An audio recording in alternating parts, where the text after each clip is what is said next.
আশা করি সবাই ভালো আছেন। অনেক দিন পর একটা কেকের ভিডিও নিয়ে আসলাম আপনাদের মাঝে। আমার পেজে আমার করা সবচাইতে বড় কেক ছিল এটা। ২ পাউন্ডের মধ্যে এই কেকটা আমি করেছিলাম। তো আমার কাছে এক আঙ্কেল তার ওয়াইফের জন্য কেকটা অর্ডার করেছিল। তাকে আমি কেকটা মেক করে দিয়েছিলাম।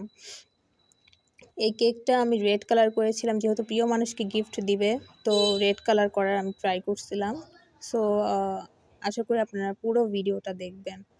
তো কেকটা আমি সুন্দরভাবে ৩ টা স্লাইস করে নেব। ৩ টা স্লাইসে আমি কেকটা বানিয়েছিলাম। যেহেতু অনেক বড় কেক তো সেভাবেই আমাকে করতে হবে। তো ১ম এ আমি ভালোভাবে ৩ টা স্লাইস করে নিয়েছিলাম কেকটা। দেখতে পাচ্ছেন ১ম স্লাইসটা ছিল এরকম। অনেক বড় ছিল কেকটা আর আমি ফার্স্ট এত বড় একটা কেক বানিয়েছিলাম। তো আমি এখন বোর্ডের সাথে ভালো করে ক্রিমটা লাগিয়ে নিব যাতে কেকটা আমি ভালোভাবে বসাতে পারি। আর কেকটা যাতে নড়াচড়া না করে এইজন্য এই কাজটা করা। তো ভালোভাবে বোর্ডের উপরে আমি ক্রিমটা লাগিয়ে নিব। তার উপর আমি এক, এক করে সব স্লাইসগুলো বসিয়ে দেব। তাহলে আর কেক নড়াচড়া করবে না। তো ১ম স্লাইসটা আমি বসিয়ে দিলাম। তো তার উপর দিব আমি সুগার সিরাপ। এর ভিতর দিয়েছিলাম আমি মিল্ক পাউডার অ্যান্ড সুগার দিয়েছিলাম। ওটা মিক্স করে আমি এই সুগার সিরাপটা বানাইছিলাম। ওইটা আমি চারিদিক দিয়ে ভালোভাবে ছড়াই দিব। চারিদিক দিয়ে দিলে হবে কি মানে কোনো এক জায়গায় হবে, হবে না এরকম হবে না।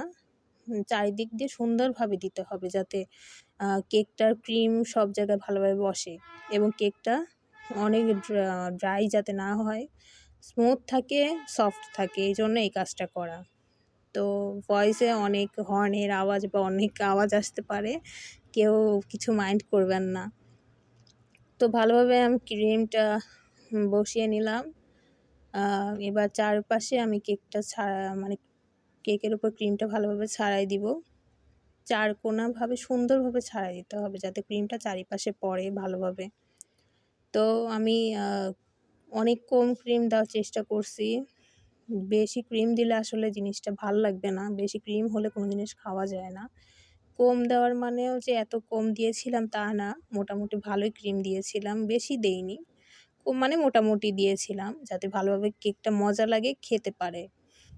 আর সুন্দরভাবে চারিপাশ দিয়ে আমি ভালোভাবে কোট করে নিচ্ছি। এর উপর আমি আরেকটা স্লাইস দিয়ে দিব। এভাবে ৩ টা স্লাইস আমি সেমভাবে দিয়ে দিব। তো সুন্দর করে আমি আবার সুগার সিরাপটা দিব। চারিপাশে ছড়ায়, ছড়ায় দিতে হবে যাতে আবার আমি ক্রিম দিয়ে ভালোভাবে কোট করতে পারি, যাতে কোনো সমস্যা না হয়।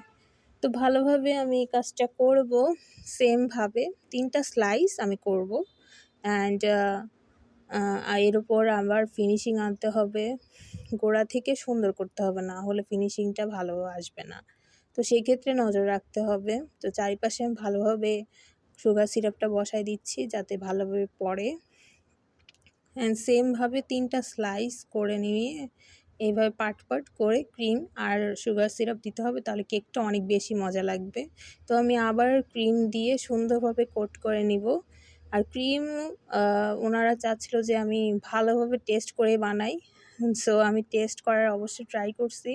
তারা খেয়ে আলহামদুলিল্লাহ ভালো রিভিউ দিছে। কেউ যখন আমাকে বলে যে কেক অনেক মজা হইছে, এটা আমার কাছে যে কি ভালো লাগে, এটাই আমার প্রাপ্তি, আমার আর কিছু প্রয়োজন নেই। তো তারা খেয়ে অনেক ভালো রিভিউ দিছে।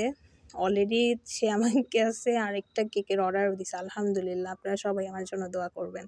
তো সেমভাবে আমি ৩ টা পার্ট করে নিব। তো ভালোভাবে কোট করে নিব। আর এই কেকের একটু ঝামেলা হইছিল। ঝামেলা বলতে কি আ একপাশে ধরেন যে আপনার একটু নিচু হয়ে গেছিল। তো ওইটা আমি ভালোভাবে আবার কাট করে, করে ওইটা আমি আবার সুন্দর করে ডিজাইন করে দিয়েছিলাম। সো এটা আমার অনেক স্ট্রাগলের একটা কেক। তো আশা করি আমার ভালো লেগেছে এই ভিডিওটা। তো এটা ছিল আমার কেকের ফাইনাল লুক। তো সবাই আমার জন্য দোয়া করবেন, সবাই ভালো থাকবেন। আর আমার পেজও অবশ্যই ফলো দিবেন। এখন কেকটা চলে যাবে ডেলিভারিতে। আল্লাহ হাফেজ। Thanks for watching.